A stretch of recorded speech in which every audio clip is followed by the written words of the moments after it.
শুধু দর্শক, আমরা এই আমিনুল ইসলাম বুলু সাহেবের ধারাবাহিকভাবে কিছু প্রচার আমরা করে যাচ্ছি।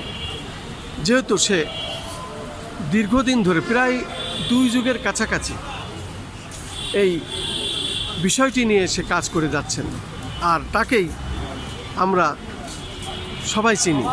কেন? মোবাইল নিয়ে কথাবার্তা, কিন্তু এই জিপি নিয়ে কথাবার্তা আর কেউ বলে না। এই ব্যক্তি আজ পর্যন্ত লেগে আছে।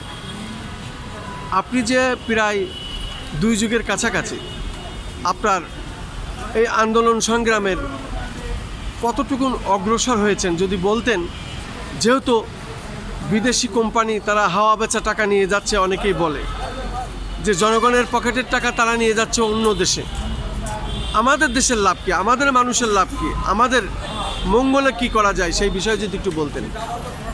আপনি যে প্রশ্ন করেছেন, আমি 2 যুগ ধরে এই মোবাইল কোম্পানির বিষয়ে, মোবাইলের বিষয়ে কথা বলে যাচ্ছি, মোবাইল ইন্টারনেটের বিষয়ে। কিন্তু প্রশ্ন হচ্ছে, এই যে মোবাইলে মেয়াদ দিয়া মোবাইল কোম্পানি যে আমাদের থেকে টাকা নিয়ে যায়, এটা খুবই দুঃখজনক। এখন পর্যন্ত বাংলাদেশের এই যে বড় বড় জ্ঞানী ব্যক্তিরা আছেন, তারা মোবাইলের জিবি মিনিট নিয়ে কিন্তু কথা বলে না।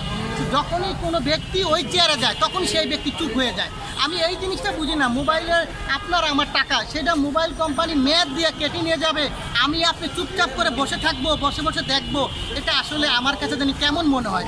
বিগত দিনে একজন বর্তমান যে মিনিস্টার জুনায়েদ সাকি, ওনারা আমরা কিন্তু একসাথে আন্দোলন করতাম, সেখানে কিন্তু জুনায়েদ সাকির মতো মানুষও কিন্তু এই মোবাইলের জিবি মিনিট নিয়ে কথা বলছেন। কিন্তু যখন তিনি মিনিস্টার হয়ে যান, তারপরে কিন্তু আর কেউ কথা বলতে দেখিনি। এখন আমার প্রশ্ন হচ্ছে, প্রতিটা জনগণ, সাধারণ জনগণ, নাগরিক, আপনারা আমার টাকা কেটে নিয়ে যাবেন, আমরা চুপচাপ চোখ করে বসে থাকবো, এটা হতে পারে না। আমি মনে করি এই মোবাইলের জিবি মিনিটের ব্যাপারে আপনারা সকলে কথা বলুন। শুধু আমি একা আপনাদের জন্য কত করবো? আমি 2 যুগ ধরে প্রায় এই মোবাইলের জিবি মিনিট নিয়ে কথা বলার চেষ্টা করেছি, কিন্তু এই গণশুনানির সময় যখন বাংলাদেশে এটা সবচেয়ে বেশি প্রচার হলো, তখন কিন্তু বাংলাদেশের মানুষ আশা করেছিলেন যে এবার মনে হয় আমাদের জিবি মিনিটের মেয়াদ থেকে মানুষ মুক্তি পাবে। কিন্তু আমি দেখলাম পরবর্তীতে ওই সরকারের থেকে মানে আমাদের আইসিটি মন্ত্রী বলেছিলেন যে হ্যাঁ, মোবাইলের জিবি এবং মিনিটের মেয়াদটা বাতিল করবেন, কিন্তু তিনি তার করতে পারলেন না। পরবর্তীতে নতুন যে মানে অন্তর্বর্তীকালীন সরকার আসলেন, সেখানে আমি বঙ্গভবনে গিয়েছিলাম এবং অন্তর্বর্তী সরকারের একজন উপদেষ্টাকে বলেছিলাম যে মোবাইলের জিবি এবং মিনিটটা বাদ করেন, কারণ এই মোবাইলের জিবি মিনিটের মেয়াদ দিয়ে তারা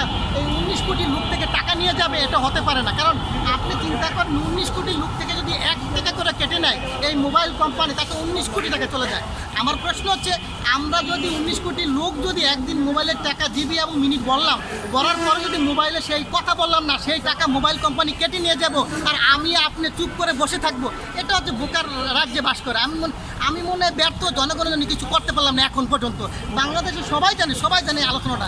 এখন দেখলাম 3-4 দিন আগে আমি একটা বক্তব্য দিয়েছি, ওই 2-3 মিলিয়ন ভিউ হয়েছে। তারপর 2 জন সংসদ সদস্য সেখানে উপস্থাপন করছেন যে এই মোবাইলের জিবি এবং মিনিটটা বাতিল করা দরকার, কিন্তু আজও পর্যন্ত কিন্তু সেটা বাতিল হচ্ছে না।